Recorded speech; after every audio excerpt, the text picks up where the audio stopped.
Assalamualaikum warahmatullahi wabarakatuh. Gimana kabarnya hari ini? Oke, kita akan belajar bahasa Indonesia kelas 5, bab 3, ekspresi diri melalui hobi. Materi yang pertama yaitu tebak hobiku. Hobi itu apa ya teman-teman? Ada yang tahu? Oh, ternyata hobi adalah kegemaran yang sering dilakukan untuk kesenangan. Setiap orang memiliki hobi yang berbeda-beda. Selanjutnya, kita akan membahas imbuhan me. Imbuhan me adalah awalan yang membentuk kata dasar menjadi kata kerja. Beberapa makna imbuhan me adalah sebagai berikut. Yang pertama, melakukan suatu pekerjaan. Contohnya, membaca, melukis, menggambar, memasak, menulis.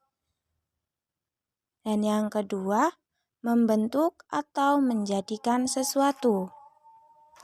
Contohnya, membeku, mendidih, mengecil. Yang ketiga, mengerjakan sesuatu dengan alat. Contohnya, menggunting, mencangkul, memblender.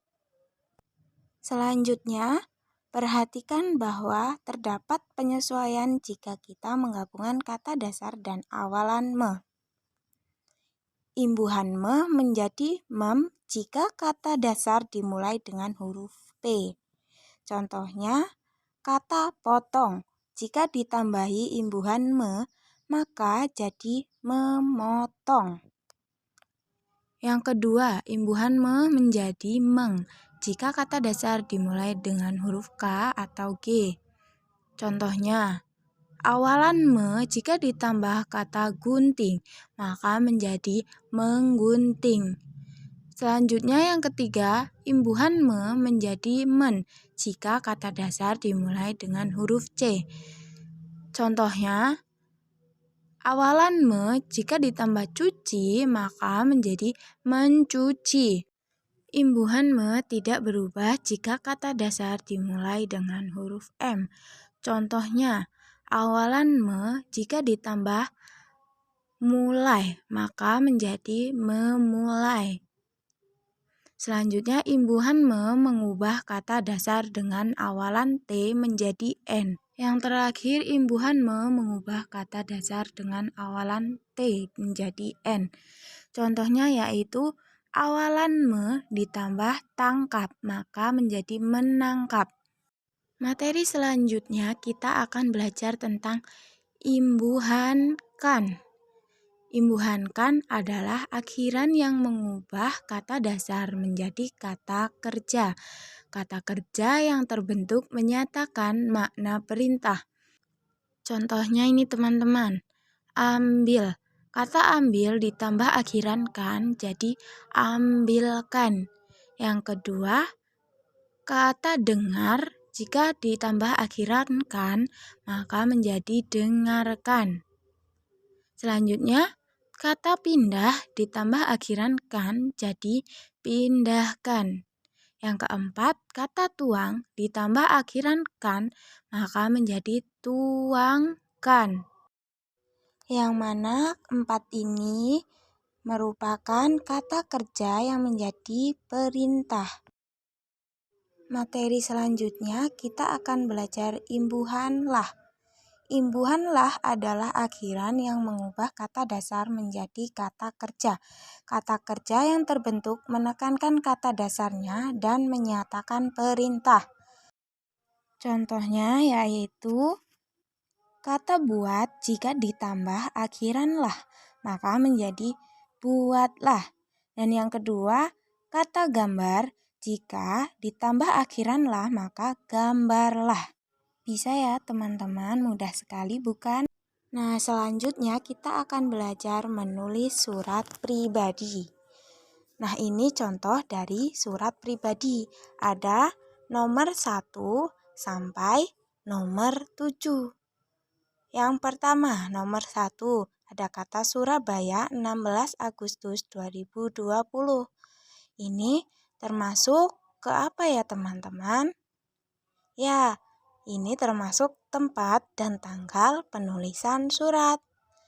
Yang kedua, untuk Jeffrey Mananto, Jalan Waldana Maramis 123A, Manado. Kira-kira ini menunjukkan apa ya teman-teman? Ya, yang kedua ini menunjukkan nama dan alamat penerima surat. Yang ketiga, hai Jeffrey, apa kabar? Ini menunjukkan apa ya teman-teman? Ya, ini adalah kalimat pembuka surat. Dan yang keempat, kenalkan namaku Doni, aku tinggal di Surabaya, aku seumuran denganmu. Nah ini bagian apa ya teman-teman? Ya, ini bagian nama pengirim. Selanjutnya, bagian 5. Aku membaca cerita tentang kamu di surat kabar sampai dengan kalimat aku ingin membuat model gajah dan jerapah. Itu termasuk apa ya teman-teman? Ya benar, ini termasuk isi surat. Selanjutnya yang keenam, kuharap kamu mau menjadi temanku. Aku tunggu balasan darimu ya. Ini termasuk kalimat penutup. Selanjutnya nomor 7, salam teman barumu, Doni Waluyo. Ini termasuk apa ya teman-teman? Ya benar, ini termasuk salam penutup. Nah, selanjutnya nanti kalian membuat surat pribadi untuk teman kalian ya. Selanjutnya kita akan belajar teks prosedur. Teks prosedur adalah tulisan yang memuat petunjuk secara urut dalam menghasilkan suatu karya. Perhatikan ilustrasi di bawah ini. Yang pertama yang terdiri dari teks prosedur yaitu judul. Tuliskan judul yang membuat pembaca memahami apa kreasi atau penjelasan yang kamu buat. Yang kedua yaitu alat dan bahan. Tuliskan semua alat dan bahan yang dibutuhkan. Tambahkan keterangan jumlah atau ukuran agar lebih jelas bagi pembaca. Yang ketiga, langkah pembuatan. Tuliskan langkah-langkah pembuatan secara beruntut. Gunakan kata kerja sebagai awal kalimat. Yang keempat, yaitu penutup atau kesimpulan. Tuliskan tip untuk mempermudah cara pengerjaan ataupun hal-hal penting lainnya yang harus diperhatikan pembaca. Nah, itu tadi 4 bagian dalam teks prosedur. Selanjutnya kita masih membahas teks prosedur. Nah, apa sih tujuan penulisan? Ya, tujuan penulisan memberikan panduan kepada pembaca untuk menghasilkan karya sesuai yang diinginkan. Lalu urutan teks prosedur. Yang pertama judul, lalu alat dan bahan, kemudian langkah pembuatan, dan yang terakhir tips atau kesimpulan. Kemudian ciri-ciri teks prosedur, yaitu memuat alat dan bahan yang diperlukan, memuat tahap kegiatan yang beruntut, menggunakan kalimat perintah yang singkat dan jelas, dan menggunakan kata kerja aktif. Selanjutnya, teks prosedur digunakan saat membuat resep masakan, menjelaskan aturan permainan, membuat panduan eksperimen sains, dan memberikan arahan atau panduan. Nah, di sini ada contoh teks prosedur. Nah, ini ada contoh teks prosedur membuat makanan dari kardus bekas. Bahan yang diperlukan yaitu kardus bekas, lalu ada alat yang diperlukan.